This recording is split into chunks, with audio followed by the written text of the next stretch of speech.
अस्सलाम वालेकुम दोस्तों। आज हम जो है वो बच्चों की एक बीमारी जिसको रिकेट्स कहते हैं उसके बारे में जो है वो हम आपको जो है वो इंफॉर्मेशन जो है वो फराहम कर रहे हैं।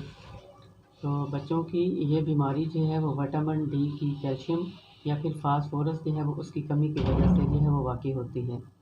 तो बच्चों में ये कमी अमूमी तौर पर जो है वो 4 साल की उम्र से लेकर 12 साल की उम्र तक के बच्चे जो हैं वो इसमें इन्फेक्टेड जो है वो होते हैं।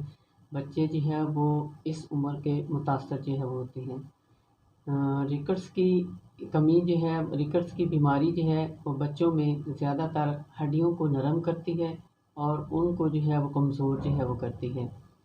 तो इसके साथ-साथ बच्चों को न्यूट्रिशन की अगर कमी हो, ग़िज़ाइयत की कमी हो तो उसकी वजह से भी ये प्रॉब्लम जो है वो पैदा होता है। तो इसके अलावा बच्चों में जो है वो और भी बहुत सी वजूहात होती हैं जिनकी वजह से जिस्म के अंदर जो है वो कैल्शियम की कमी की वजह से जो है वो जिस्म जो है वो बुरी तरह मुतासर होता है बच्चों का। और वो ग़िज़ाई अज्ज़ा जो उनको जिस्म का जुज़्व बदन बनने चाहिए वो बनने से जो है वो महरूम रह जाते हैं। तो उनमें फ़र्स्ट ऑफ़ ऑल अगर हम जिगर की बात करें तो जिगर है, उसके बाद किडनी है, आपके जो गुर्दे हैं वो हैं, इसके बाद जो है वो स्मॉल इंटेस्टाइन है। ये 3 जो हैं वो बहुत अहम ऑर्गन्स जो होते हैं जिनकी वजह से आपके जिस्म के अंदर जो कैल्शियम है वो उसको जो है वो ना जज़ब होने की वजह से या ग़िज़ाई अज्ज़ा जो है वो जज़ब ना होने की वजह से आपके जो ग्रोथ का सिस्टम है वो बुरी तरह जो है वो मुतासर होता है। तो विटामिन डी जो है वो हम जो धूप से हासिल करते हैं, अगर बच्चे वो जो है वो धूप में विटामिन डी हासिल नहीं कर रहे होते तो ये भी एक बहुत बड़ी उसकी कमी की वजह देखने में आती है। तो अगर हम फ़र्स्ट ऑफ़ ऑल बात करें जिगर की, लीवर की, तो ये हमारे जिस्म का एक बहुत अहम ऑर्गन जो होता है। फ़र्स्ट ऑफ़ ऑल ये हमारे जिस्म के खून को जो है वो साफ़ करता है।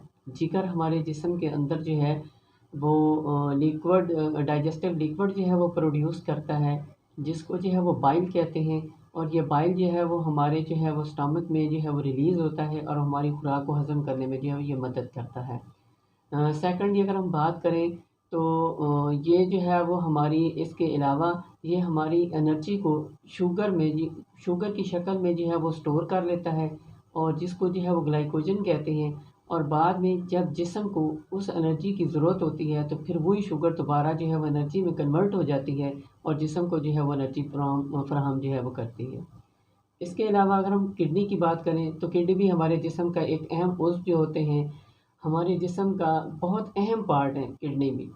किडनी जो है वो 2 होते हैं और दोनों किडनी जो है वो बहुत अच्छे तरीके से हमारे जिस्म के जो फासद मादे हैं उनको ख़ारिज करने का काम करते हैं। इसके अलावा जिस्म के अंदर पानी की सतह को कंट्रोल करने में भी बहुत अहम किरदार है उनका। तो इसके अलावा जिस्म के अंदर किडनी जो है वो आपके ब्लड प्रेशर को रेगुलेट करने के लिए, आपके रेड ब्लड सेल्स जो है वो उनकी प्रोडक्शन को और उसके अलावा कैल्शियम को और उसके अलावा मदनियात जो होती हैं उनको मुनज़्ज़म करके उनको मदद फ़राहम करने में बहुत रोल जो है वो इनका होता है। इसके अलावा अगर स्मॉल इंटेस्टाइन की बात करें तो स्मॉल इंटेस्टाइन जो होती है, जो ग़िज़ा हम स्टमक के ज़रिए खा रहे होते हैं, स्टमक से बाद फिर हमारी जो है वो स्मॉल इंटेस्टाइन में आती है, स्मॉल फिर लार्ज इंटेस्टाइन में आती है। तो स्मॉल इंटेस्टाइन का काम ये होता है कि जो हमारी ग़िज़ाई अज्ज़ा होते हैं, वो हमारी छोटी आँत में जज़ब होकर जो है वो खून में शामिल होने होते हैं। तो अगर वहाँ पे ये प्रॉब्लम हो, वो ग़िज़ाई अज्ज़ा वहाँ से जज़ब होकर खून में शामिल ना हो रहे हों, तो फिर ये प्रॉब्लम जो है वो पैदा होता है।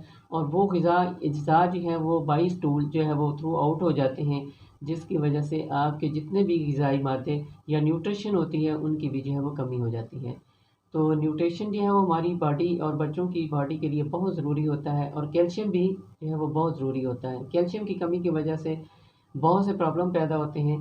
तो ज़रूर बच्चों को जो है वो कैल्शियम और सर्दियों के अंदर जो है वो धूप जो है वो बच्चों को ज़रूर जो है वो लगवाया करें, जिससे मैक्सिमम आधा घंटा धूप जो है वो बच्चे को लग जाए तो वो उसके अंदर जो है वो एनर्जी पैदा होना शुरू हो जाती है, वो सिस्टम जो है वो अपडेट होना शुरू हो जाता है बच्चों में ना, इस लिहाज से।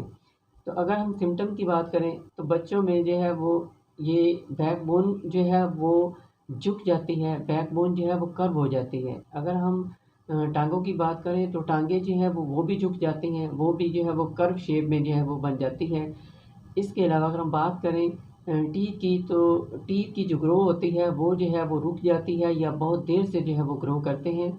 इसके साथ साथ दांतों के ऊपर जो एनिमल होता है जिसकी वजह से दांत चमकदार नज़र आते हैं वो भी जो है वो मुतासर होता है।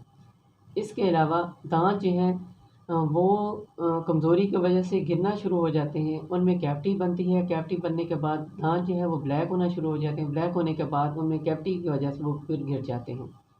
तो बच्चों में ख़ास तौर पर न्यूट्रिशन का जो है वो बहुत ख़्याल रखना चाहिए।